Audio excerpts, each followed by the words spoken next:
ഓം ശാന്തി 24/4/25 പ്രഭാതമുരളി ബാബ് ദാദ മധുബൻ. ബാബ പറയുന്നു, മധുരമായ കുട്ടികളെ, വൈജയന്തി മാലയിൽ വരുന്നതിനു വേണ്ടി നിരന്തരം ബാബയെ ഓർമ്മിക്കൂ. തൻ്റെ സമയം പാഴാക്കാതിരിക്കൂ. പഠനത്തിൽ പരിപൂർണ ശ്രദ്ധ കൊടുക്കൂ. ചോദ്യം: ബാബ തൻ്റെ കുട്ടികളോട് ഏതൊരു റിക്വസ്റ്റാണ് നടത്തുന്നത്? ഉത്തരം: മധുരമായ കുട്ടികളെ, ബാബ റിക്വസ്റ്റ് ചെയ്യുകയാണ്, നല്ല രീതിയിൽ പഠിച്ചുകൊണ്ടിരിക്കും. ബാബയുടെ മാനം കാക്കും.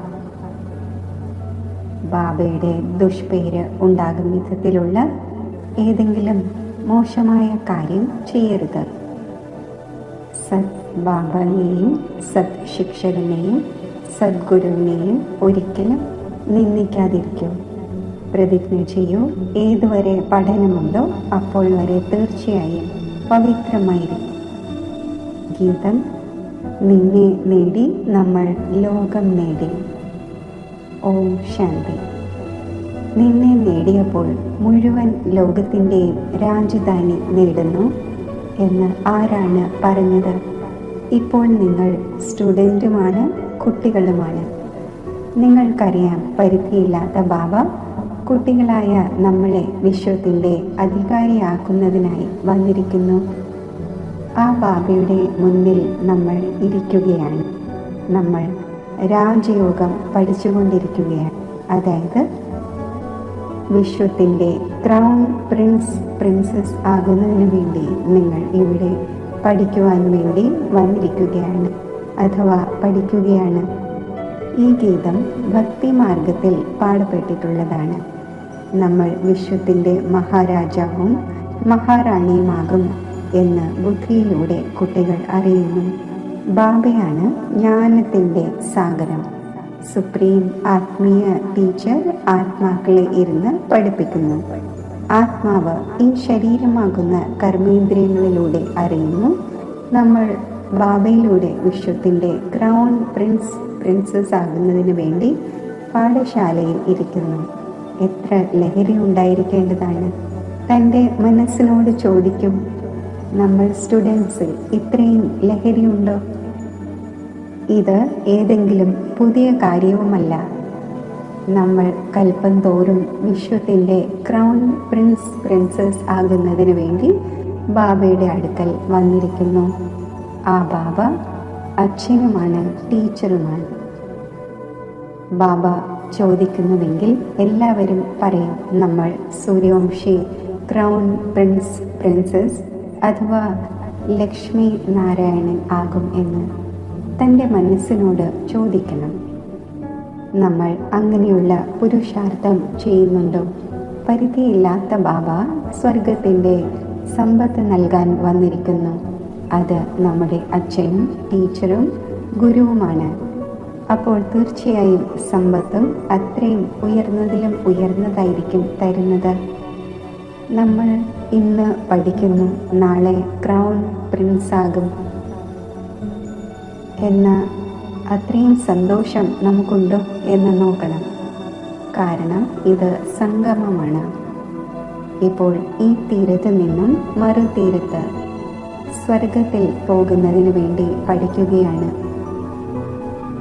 അവിടെ സർവഗുണ സമ്പന്നവും 16 കലാ സമ്പന്നവുമായി തന്നെ പോകും. നമ്മൾ ഇങ്ങനെ യോഗ്യമായിട്ടുണ്ടോ എന്ന് സ്വയം തന്നോട് ചോദിക്കണം. ഒരു ഭക്തനായ നാരദൻ്റെ കാര്യമല്ല, നിങ്ങളെല്ലാവരും ഭക്തരായിരുന്നു.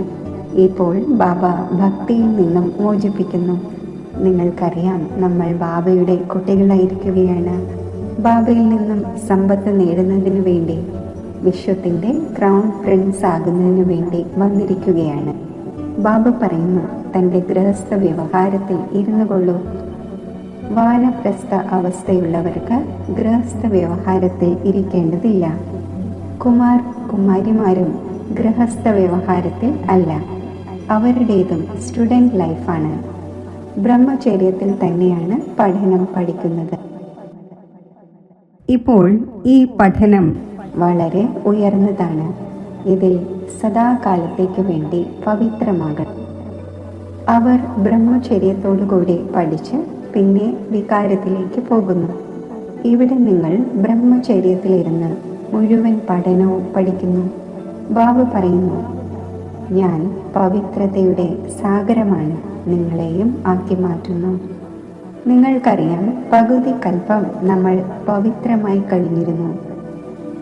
തീർച്ചയായും ബാബയോട് പ്രതിജ്ഞ ചെയ്തിട്ടുണ്ടായിരുന്നു, ബാബ നമുക്ക് എന്തുകൊണ്ട് പവിത്രമായി പവിത്ര ലോകത്തിൻ്റെ അധികാരിയായിക്കൂടാ എന്ന്. എത്ര ഉയർന്ന ബാബയാണ്! സാധാരണ ശരീരത്തിലാണെങ്കിലും ആത്മാവിന് ലഹരി കയറുന്നുവല്ലോ.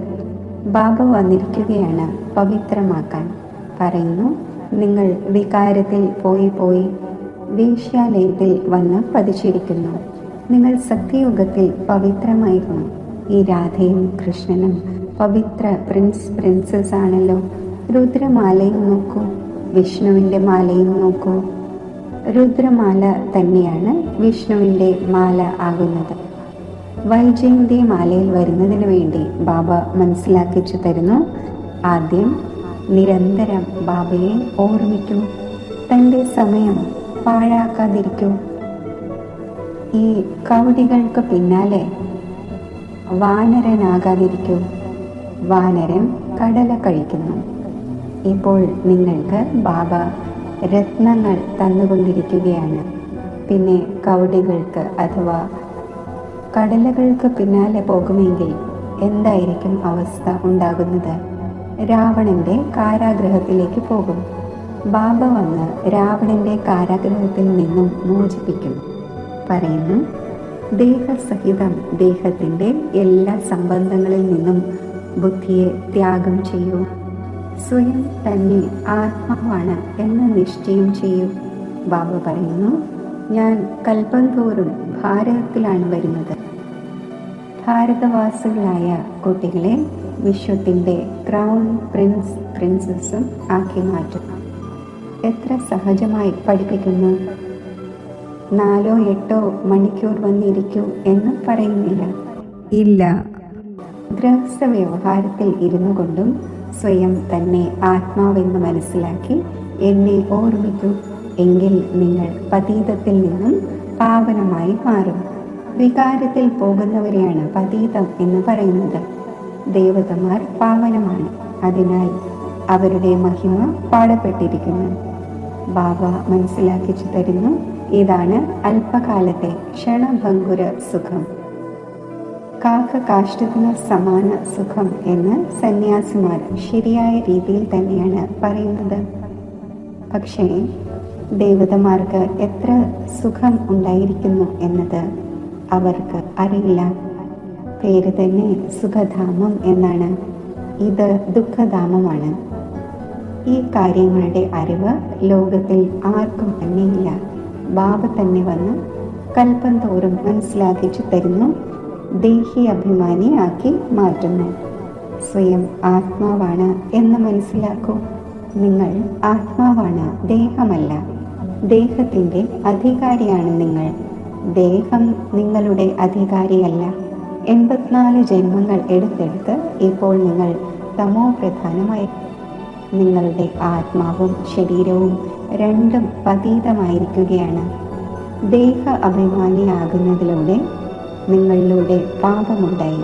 ഇപ്പോൾ നിങ്ങൾക്ക് ദേഹി അഭിമാനി ആകണം. എന്നോടൊപ്പം തിരിച്ച് വീട്ടിലേക്ക് പോകണം. ആത്മാവും ശരീരവും രണ്ടിനെയും ശുദ്ധമാക്കുന്നതിന് വേണ്ടി ബാബ പറയുന്നു, മന്മനാഭവ. ബാബ നിങ്ങൾക്ക് രാവണനിൽ നിന്നും പകുതി കൽപ്പത്തേക്ക് ഫ്രീഡം നേടിത്തന്നു. ഇപ്പോൾ വീണ്ടും ഫ്രീഡം നേടിത്തരികയാണ്. പകുതി കൽപ്പത്തേക്ക് നിങ്ങൾ സ്വതന്ത്ര രാജ്യം ഭരിക്കൂ. അവിടെ 5 വികാരങ്ങളുടെ പേരില്ല. ഇപ്പോൾ ശ്രീമത്തനുസരിച്ച് നടന്ന് ശ്രേഷ്ഠമാകണം. സ്വയം തന്നോട് ചോദിക്കൂ, നമ്മളിൽ വികാരങ്ങൾ എവിടം വരെ ഉണ്ട്? ബാബ പറയുന്നു, ഒന്നാമതായി എന്നെ മാത്രം ഓർമ്മിക്കൂ. പിന്നെ ഏതെങ്കിലും അടിവഴക്കുകൾ കൂടാതെയും ഇരിക്കണം. ഇല്ലെങ്കിൽ നിങ്ങൾ എങ്ങനെ പവിത്രമാകും? നിങ്ങൾ ഇവിടെ വന്നിരിക്കുന്നത് തന്നെ പുരുഷാർത്ഥം ചെയ്ത് മാലയിൽ കോർക്കപ്പെടുവാനാണ്. തോറ്റു പോവുകയാണെങ്കിൽ പിന്നെ മാലയിൽ കോർക്കപ്പെടുവാൻ കഴിയില്ല. കൽപ്പകൽപ്പത്തേക്കുള്ള ചക്രവർത്തി പദവി പാഴാക്കി കളയും. പിന്നെ അന്തിമത്തിൽ വളരെയധികം പശ്ചാത്തപിക്കേണ്ടി വരും. ആ പഠനത്തിലും രജിസ്റ്റർ ഉണ്ടായിരിക്കുന്നു, ലക്ഷണങ്ങളും നോക്കുന്നു. ഇതും പഠനമാണ്. രാവിലെ എഴുന്നേറ്റ് നിങ്ങൾ സ്വയം ഇത് പഠിക്കണം. പകൽ കർമ്മങ്ങൾ ചെയ്യണം. ഒഴിവു സമയം ലഭിക്കുന്നില്ലെങ്കിൽ ഭക്തിയും മനുഷ്യർ രാവിലെ എഴുന്നേറ്റ് ചെയ്യുന്നു. ഇതാകട്ടെ ജ്ഞാനമാർഗമാണ്. ഭക്തിയിലും പൂജ ചെയ്ത് പിന്നെ ബുദ്ധിയിൽ ഏതെങ്കിലുമൊക്കെ ദേഹധാരിയുടെ ഓർമ്മ വന്നു പോകുന്നു. ഇവിടെയും നിങ്ങൾ ബാബയെ ഓർമ്മിക്കുന്നു. പിന്നെ തൊഴിലും മറ്റും ഓർമ്മ വരുന്നു. എത്ര ബാബയുടെ ഓർമ്മയിലിരിക്കുന്നുവോ അത്രയും പാപം മുറിഞ്ഞുകൊണ്ടിരിക്കും. കുട്ടികളായ നിങ്ങൾ എപ്പോഴാണോ പുരുഷാർത്ഥം ചെയ്ത് പൂർണ്ണമായും പവിത്രമായി മാറുന്നത്, അപ്പോൾ ഈ മാല തയ്യാറാകും. പൂർണ്ണമായും പുരുഷാർത്ഥം ചെയ്തില്ലെങ്കിൽ പ്രജാപദവിയിലേക്ക് പോകും. നല്ല രീതിയിൽ യോഗം ചെയ്യുകയും പഠിക്കുകയും തൻ്റെ ബാഗേജസ് ഭാവിയിലേക്കായി ട്രാൻസ്ഫർ ചെയ്യുമെങ്കിൽ റിട്ടേൺ ഭാവിയിൽ ലഭിക്കും. ഈശ്വരാർത്ഥം നൽകുന്നുവെങ്കിൽ അടുത്ത ജന്മത്തിൽ അതിൻ്റെ റിട്ടേൺ ലഭിക്കുന്നുവല്ലോ. ഇപ്പോൾ ബാബ പറയുന്നു, ഞാൻ ഡയറക്റ്റ് വരികയാണ്. ഇപ്പോൾ നിങ്ങൾ എന്തെല്ലാം ചെയ്യുന്നുവോ അത് തനിക്ക് വേണ്ടിയാണ്. മനുഷ്യർ ദാനപുണ്യം ചെയ്യുന്നു, അത് ഇൻഡയറക്റ്റ് ആണ്. ഈ സമയം നിങ്ങൾ ബാബയെ വളരെയധികം സഹായിക്കും. ഈ ധനമെല്ലാം ഇല്ലാതാകും എന്ന് അറിയുന്നുണ്ട്. ഇതിനേക്കാൾ നല്ലത് എന്തുകൊണ്ട് നമ്മൾ ബാബയെ സഹായിച്ചുകൂടാ? ബാബ രാജധാനി എങ്ങനെ സ്ഥാപിക്കും? ഏതെങ്കിലും സൈന്യമോ സേനയോ ഇല്ല, ആയുധങ്ങളും ഇല്ല, എല്ലാം ഗുപ്തമാണ്. ചിലരാണെങ്കിൽ കന്യയ്ക്ക് സ്ത്രീധനം ഗുപ്തമായി നൽകുന്നു. പെട്ടിയിലടച്ച് താക്കോൽ കയ്യിൽ കൊടുക്കുന്നു. ചിലർ വളരെ ഷോ കാണിക്കുന്നു, ചിലർ ഗുപ്തമായി നൽകുന്നു. ബാബയും പറയുന്നു, നിങ്ങൾ പ്രിയതമകളാണ്. നിങ്ങളെ ഞാൻ വിശ്വത്തിൻ്റെ അധികാരിയാക്കുവാൻ വന്നിരിക്കുകയാണ്. നിങ്ങൾ ഗുപ്തമായി സഹായിക്കുന്നു. വെളിയിലുള്ള പുറംമോടികൾ യാതൊന്നും തന്നെയല്ല എന്ന് ആത്മാവ് അറിയുന്നു. ഇത് വികാരിയും പതീതവുമായ ലോകമാണ്. സൃഷ്ടിയുടെ വർധനവ് ഉണ്ടാവുക തന്നെ വേണം. ആത്മാക്കൾക്ക് തീർച്ചയായും വരേണ്ടതുണ്ട്. ജന്മങ്ങൾ ഇനിയും കൂടുതൽ ഉണ്ടാകേണ്ടതുണ്ട്. ഈ കണക്കനുസരിച്ച് അന്നം മതിയാകില്ല എന്നും പറയുന്നുണ്ട്. ഇത് ആസുരീയ ബുദ്ധിയാണ്. കുട്ടികളായ നിങ്ങൾക്ക് ഇപ്പോൾ ഈശ്വരീയ ബുദ്ധി ലഭിച്ചിരിക്കുന്നു. ഭഗവാനാണ് പഠിപ്പിക്കുന്നത്. അപ്പോൾ ഭഗവാനോട് എത്ര ആദരവ് വെക്കേണ്ടതാണ്, എത്ര പഠിക്കേണ്ടതാണ്. ചില കുട്ടികളുണ്ട്, അവർക്ക് പഠനത്തോട് താല്പര്യമില്ല. കുട്ടികളായ നിങ്ങൾക്ക് ഇത് ബുദ്ധിയിൽ ഉണ്ടായിരിക്കേണ്ടതല്ലേ? നമ്മൾ ബാബയിലൂടെ ക്രൗൺ പ്രിൻസസ് ആയിക്കൊണ്ടിരിക്കുന്നു. ഇപ്പോൾ ബാബ പറയുന്നു, എൻ്റെ മതമനുസരിച്ച് നടക്കൂ, ബാബയെ ഓർമ്മിക്കൂ. അടിക്കടി പറയുന്നു, നമ്മൾ മറന്നു പോകുന്നു, നമ്മൾ പാഠം മറന്നു പോകുന്നു എന്ന് സ്റ്റുഡൻറ് പറയുകയാണെങ്കിൽ ടീച്ചർ എന്ത് ചെയ്യും? ഓർമ്മിക്കുന്നില്ല എങ്കിൽ വികർമ്മം വിനാശമാകില്ല. ഇവർ പാസ്സാകട്ടെ എന്ന് ടീച്ചർ എല്ലാവരിലും കൃപയും ആശീർവാദവും ചെയ്യുമോ? ഇവിടെയും ഈ ആശീർവാദത്തിൻ്റെയോ കൃപയുടെയോ കാര്യമില്ല. ബാബ പറയുന്നു, പഠിക്കൂ, തൊഴിലാദ്യമായവ ചെയ്തുകൊള്ളൂ, പക്ഷേ പഠിക്കേണ്ടത് ആവശ്യമാണ്. തമോ പ്രധാനത്തിൽ നിന്നും സദോ പ്രധാനമാകൂ. മറ്റുള്ളവർക്കും വഴി പറഞ്ഞു കൊടുക്കൂ. മനസ്സിനോട് ചോദിക്കണം, നമ്മൾ എത്രത്തോളം ബാബയുടെ സേവനത്തിലാണ്? എത്ര പേരെ തനിക്ക് സമാനം ആക്കുന്നുണ്ട്. ത്രിമൂർത്തിയുടെ ചിത്രവും മുന്നിൽ വച്ചിരിക്കുന്നു. ഇത് ശിവ് ബാബയാണ്, ഇത് ബ്രഹ്മാവാണ്. ഈ പഠനത്തിലൂടെ ഇതായി മാറുന്നു. പിന്നെ 84 ജന്മത്തിനു ശേഷം ഇതാകും. ശിവ് ബാബ ബ്രഹ്മാവിൻ്റെ ശരീരത്തിൽ പ്രവേശിച്ച് ബ്രാഹ്മണരെ ഇതാക്കിക്കൊണ്ടിരിക്കുന്നു. നിങ്ങൾ ബ്രാഹ്മണരായിരിക്കുന്നു. ഇപ്പോൾ തൻ്റെ മനസ്സിനോട് ചോദിക്കൂ, നമ്മൾ പവിത്രമായോ? ദൈവിക ഗുണങ്ങൾ ധാരണ ചെയ്യുന്നുണ്ടോ? പഴയ ദേഹത്തെ മറന്നോ? ഇതാകട്ടെ പഴയ ചെരുപ്പാണ്. ആത്മാവ് പവിത്രമായി മാറുമ്പോൾ ചെരുപ്പും ഫസ്റ്റ് ക്ലാസ് ലഭിക്കും. ഈ പഴയ വസ്ത്രം ഉപേക്ഷിച്ച് പുതിയ വസ്ത്രം അണിയും. ഈ ചക്രം തിരിഞ്ഞുകൊണ്ടിരിക്കുന്നു. ഇപ്പോൾ പഴയ ചെരുപ്പിലാണ്. നാളെ ഈ ദേവതയാകാൻ ആഗ്രഹിക്കുന്നു.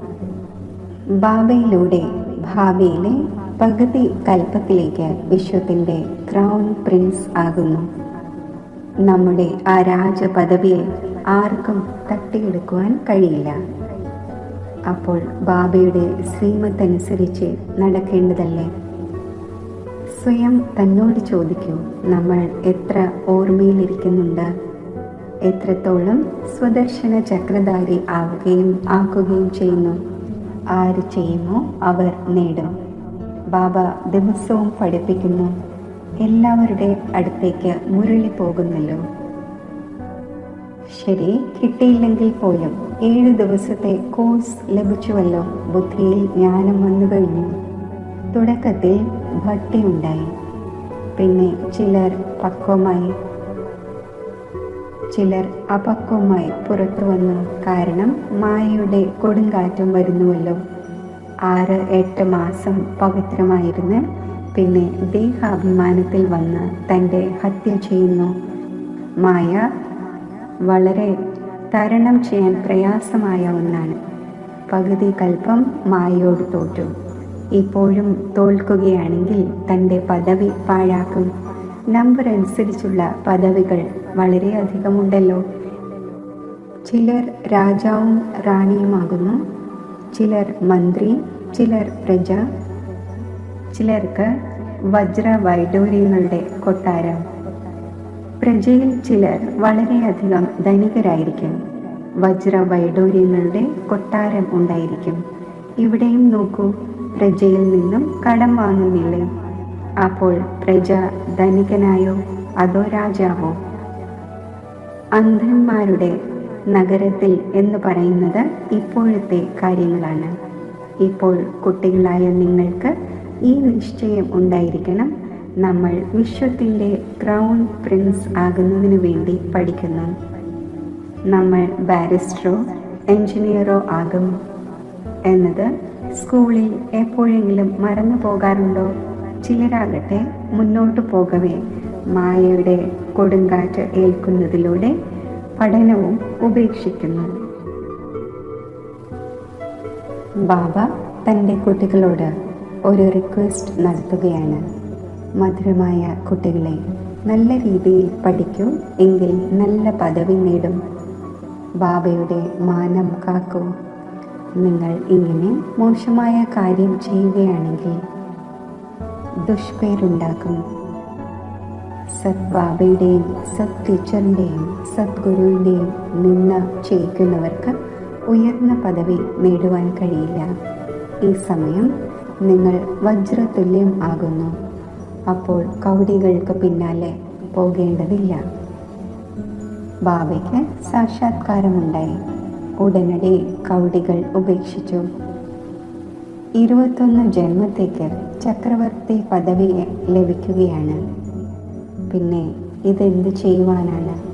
സർവ്വതും നൽകി നമ്മൾ വിശ്വത്തിൻ്റെ ചക്രവർത്തി പദവി നേടിയെടുക്കുകയാണ്. വിനാശം സംഭവിക്കേണ്ടതുണ്ട് എന്നതും അറിയുന്നു. ഇപ്പോൾ പഠിച്ചില്ലെങ്കിൽ ടു ലേറ്റ് ആയി പോകും. പശ്ചാത്തപിക്കേണ്ടി വരും. കുട്ടികൾക്ക് എല്ലാ സാക്ഷാത്കാരവും ഉണ്ടാകും. ബാബ പറയുന്നു, നിങ്ങൾ വിളിക്കുന്നുമുണ്ട്, ഹേ പതീത പാവന വരൂ. ഇപ്പോൾ ഞാൻ പതീത ലോകത്തിൽ നിങ്ങൾക്ക് വേണ്ടി വന്നിരിക്കുകയാണ്.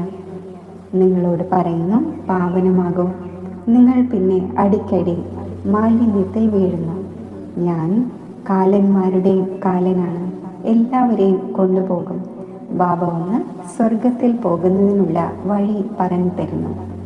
ഈ സൃഷ്ടിചക്രം എങ്ങനെ തിരിയുന്നു എന്ന ജ്ഞാനം നൽകുന്നു. ഇതാണ് പരിധിയില്ലാത്ത ജ്ഞാനം. ആരാണോ കഴിഞ്ഞ കൽപ്പത്തിൽ പഠിച്ചത് അവർ തന്നെ വന്ന് പഠിക്കും. ആ സാക്ഷാത്കാരങ്ങളും ഉണ്ടായിക്കൊണ്ടിരിക്കുന്നു. നിശ്ചയമുണ്ടാകണം, പരിധിയില്ലാത്ത ബാബ വന്നിരിക്കുകയാണ്. ഏത് ഭഗവാനുമായുള്ള കൂടിക്കാഴ്ചയ്ക്ക് വേണ്ടിയാണോ ഇത്രയും ഭക്തി ചെയ്തത്, ആ ഒന്ന് ഇവിടെ വന്ന് പഠിപ്പിച്ചു കൊണ്ടിരിക്കുകയാണ്. ഇങ്ങനെയുള്ള ഭഗവാനാകുന്ന ബാബയുമായി നമ്മൾ കൂടിക്കാഴ്ച നടത്തട്ടെ. ഉറച്ച നിശ്ചയമുണ്ടെങ്കിൽ എത്ര ഉത്സാഹത്തോടെ സന്തോഷത്തോടെ ഓടി വന്ന് കൂടിക്കാഴ്ച നടത്തേണ്ടതാണ്. ചതിവിൻ്റെ കാര്യമില്ല. ഇങ്ങനെയും ധാരാളം പേരുണ്ട്, പവിത്രമാകുന്നില്ല, പഠിക്കുന്നില്ല. ബാബയുടെ അടുക്കൽ പോയി കളയാം. വെറുതെ ചുറ്റിക്കറങ്ങുവാൻ വേണ്ടിയും വരുന്നു. ബാബ കുട്ടികൾക്ക് മനസ്സിലാക്കിച്ചു തരുന്നു. കുട്ടികളായ നിങ്ങൾക്ക് ഗുപ്തമായി തൻ്റെ രാജധാനി സ്ഥാപിക്കേണ്ടതുണ്ട്. പവിത്രമാകുമെങ്കിൽ തമോ പ്രധാനത്തിൽ നിന്നും സദോ പ്രധാനമായി മാറും. ഈ രാജയോഗം ബാബയാണ് പഠിപ്പിക്കുന്നത്. അവരാകട്ടെ ഹഠയോഗികളാണ്. ബാബ പറയുന്നു, സ്വയം തന്നെ ആത്മാവാണ് എന്ന് മനസ്സിലാക്കി ബാബയെ ഓർമ്മിക്കും. ഈ ലഹരി വയ്ക്കും. നമ്മൾ പരിധിയില്ലാത്ത ബാബയിൽ നിന്നും വിശ്വത്തിൻ്റെ ക്രൗൺ പ്രിൻസ് ആകുവാൻ വന്നിരിക്കുകയാണ്. പിന്നെ ശ്രീമത്തനുസരിച്ച് നടക്കണം. മായ അങ്ങനെയാണ്, അത് ബുദ്ധിയുടെ യോഗം വേർപെടുത്തുന്നു. ബാബ സമർത്ഥനാണ്, മായയും സമർത്ഥമാണ്. പകുതി കൽപ്പം രാമൻ്റെ രാജ്യമാണ്, പകുതി കൽപ്പം രാവണൻ്റെ രാജ്യമാണ്. ഇതും ആരും അറിയുന്നില്ല. ശരി, മധുരമധുരമായ വളരെ കാലം വേർപിരിഞ്ഞ ശേഷം തിരിച്ചു കിട്ടിയ കുട്ടികൾക്ക് മാതാവും പിതാവുമായ ബാബ്ദാദയുടെ സ്നേഹസ്മരണകൾ. Good morning. ആത്മീയ പിതാവിൻ്റെ ആത്മീയ കുട്ടികൾക്ക് നമസ്തേ. ധാരണയ്ക്കുള്ള മുഖ്യസാരം: സദാ ഈ ലഹരി ഉണ്ടായിരിക്കണം. നമ്മൾ ഇന്ന് പഠിക്കുന്നു, നാളെ ക്രൗൺ പ്രിൻസ് പ്രിൻസസ് ആകും. തൻ്റെ മനസ്സിനോട് ചോദിക്കണം, നമ്മൾ ഇങ്ങനെയുള്ള പുരുഷാർത്ഥം ചെയ്യുന്നുണ്ടോ? ബാബയോട് ഇത്രയും റിഗാർഡുണ്ടോ? പഠനത്തോട് താല്പര്യമുണ്ടോ? ബാബയുടെ കർത്തവ്യത്തിൽ ഗുപ്ത സഹായികൾ ആകണം. ഭാവിയിലേക്ക് വേണ്ടി തൻ്റെ ബാഗേജസ് ട്രാൻസ്ഫർ ചെയ്യണം.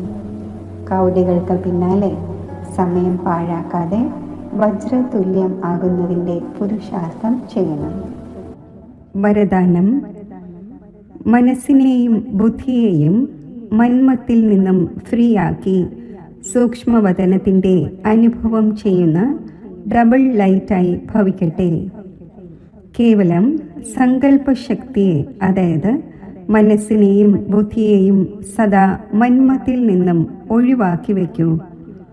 എങ്കിൽ ഇവിടെ ഇരിക്കുമ്പോഴും വതനത്തിലെ എല്ലാ സീനറികളും ലോകത്തിലെ ഏതൊരു സീനും സ്പഷ്ടമായി കാണപ്പെടുന്നത് പോലെ സ്പഷ്ടമായി അനുഭവത്തിൽ വരും. ഈ അനുഭൂതിക്ക് വേണ്ടി ഒരു ഭാരവും തൻ്റെ മേൽ വയ്ക്കാതിരിക്കൂ. സർവഭാരങ്ങളും ബാബയ്ക്ക് നൽകി ഡബിൾ ലൈറ്റ് ആകൂ. മനസ്സും ബുദ്ധിയും കൊണ്ട് സദാ ശുദ്ധ സങ്കല്പത്തിൻ്റെ ആഹാരം കഴിക്കൂ. ഒരിക്കലും വ്യർത്ഥ സങ്കല്പത്തിൻ്റെയോ വികല്പത്തിൻ്റെയോ അശുദ്ധ ആഹാരം കഴിക്കാതിരിക്കൂ. അപ്പോൾ ഭാരത്തിൽ നിന്നും ഭാരരഹിതമായി ഉയർന്ന സ്ഥിതി അനുഭവിക്കുവാൻ സാധിക്കും. സ്ലോഗൻ: വ്യർത്ഥത്തിന് ഫുൾ സ്റ്റോപ്പ് ഇടൂ. ശുഭഭാവനയുടെ സ്റ്റോക്ക് ഫുള്ളാക്കൂ. അവ്യക്ത സൂചന: കമ്പൈൻഡ് രൂപത്തിൻ്റെ സ്മൃതിയിലൂടെ സദാ വിജയിയാകൂ. അഥവാ മുന്നോട്ട് പോയിക്കൊണ്ടിരിക്കവേ എപ്പോഴെങ്കിലും അസഫലതയുടെയോ പ്രയാസത്തിൻ്റെയോ അനുഭവം ഉണ്ടാകുന്നുവെങ്കിൽ അതിൻ്റെ കാരണം ഇതാണ്: കേവലം സേവകർ ആണ് ആകുന്നത്. ഈശ്വരീയ സേവകർ ആകുന്നില്ല. ഈശ്വരനെ സേവനത്തിൽ നിന്നും വേർപെടുത്താതിരിക്കൂ. പേര് തന്നെ ഈശ്വരീയ സേവകൻ എന്നിരിക്കെ കമ്പൈൻഡ് ആയതിനെ എന്തിന് വേർപെടുത്തുന്നു? സദാ തൻ്റെ ഈ നാമം ഓർമ്മ വയ്ക്കൂ. അപ്പോൾ സേവനത്തിൽ സ്വതവേ തന്നെ ഈശ്വരീയ ഇന്ദ്രജാലം നിറയും. ഓം ശാന്തി.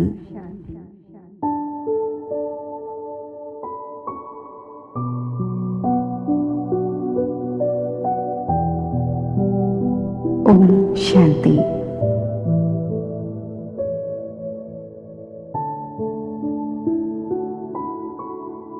വ്യക്തഭാവത്തിൻ്റെ സ്മൃതികൾക്ക് വിരാമമിട്ട് ഞാൻ ആത്മാവ് ബിന്ദുരൂപമാണ് എന്ന സങ്കല്പത്തിൽ സ്ഥിതി ചെയ്യുന്നു. മസ്തകമധ്യത്തിലെ ജ്യോതി ബിന്ദു സ്വരൂപത്തെ ബുദ്ധിരൂപി നേത്രത്തിലൂടെ ദർശിച്ച് ബിന്ദു രൂപത്തിൽ ശ്രദ്ധ കേന്ദ്രീകരിക്കുന്നു. ബിന്ദു രൂപ ആത്മാവായ ഞാൻ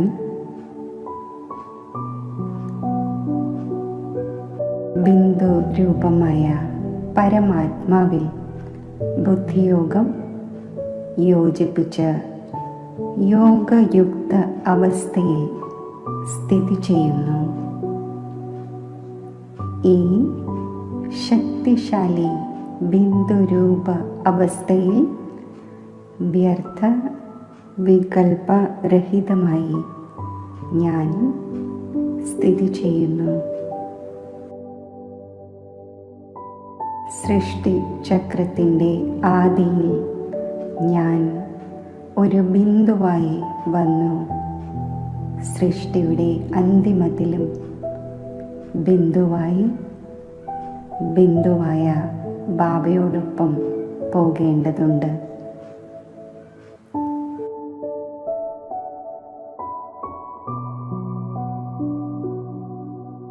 ഈ ശക്തിശാലി ബിന്ദുരൂപ അവസ്ഥയിൽ സ്ഥിതി ചെയ്യുമ്പോൾ സ്ഥൂല ദേഹം ഉണ്ടായിരിക്കുമ്പോഴും ആകാരി രൂപത്തിൽ ഭാരരഹിതമായി സ്ഥിതി ചെയ്യുന്നതിൻ്റെ അനുഭവം എനിക്കുണ്ടാകുന്നു.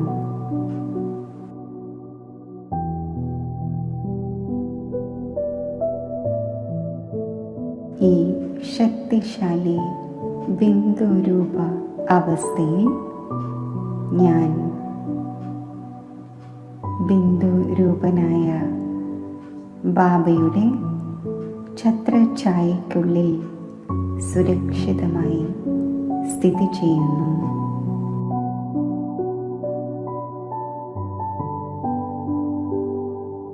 ഈ ശക്തിശാലി സ്ഥിതിയിൽ സ്ഥിതി ചെയ്യുമ്പോൾ അനേകം വിസ്താരങ്ങളെ കണ്ടും കാണാതിരിക്കാൻ, കേട്ടും കേൾക്കാതിരിക്കാനുള്ള വിശേഷ കഴിവ് എന്നിൽ ഉണ്ടാകുന്നു. ദുഃഖ അശാന്തിയുടെ അന്തരീക്ഷത്തിലും അവയുടെ പ്രഭാവത്തിൽ നിന്നും മുക്തമായ നിർലേപ അവസ്ഥയിൽ സ്ഥിതി ചെയ്യുവാൻ എനിക്ക് സാധിക്കുന്നു. ഈ ശക്തിശാലി ബിന്ദു രൂപ അവസ്ഥയിൽ സ്ഥിതി ചെയ്യുമ്പോൾ മറ്റുള്ളവരുടെയും മസ്തകത്തിൽ തിളങ്ങുന്ന ബിന്ദുവിനെ കാണുവാൻ എനിക്ക് സഹജമായി കഴിയുന്നു. ഈ ശ്രേഷ്ഠ അവസ്ഥയിൽ സ്ഥിതി ചെയ്യുമ്പോൾ എൻ്റെ ഭാവനയും വാക്കുകളും കർമ്മവും മഹത്തരവും ശ്രേഷ്ഠവുമാകുന്നു. എന്നിൽ നിന്നും സ്വാഭാവികമായി ശാന്തിയുടെയും ഈശ്വരീയ സ്നേഹത്തിൻ്റെയും സന്തോഷത്തിൻ്റെയും ശക്തിയുടെയും ആത്മീയ കിരണങ്ങൾ നാനാഭാഗത്തും വ്യാപിക്കുന്നു.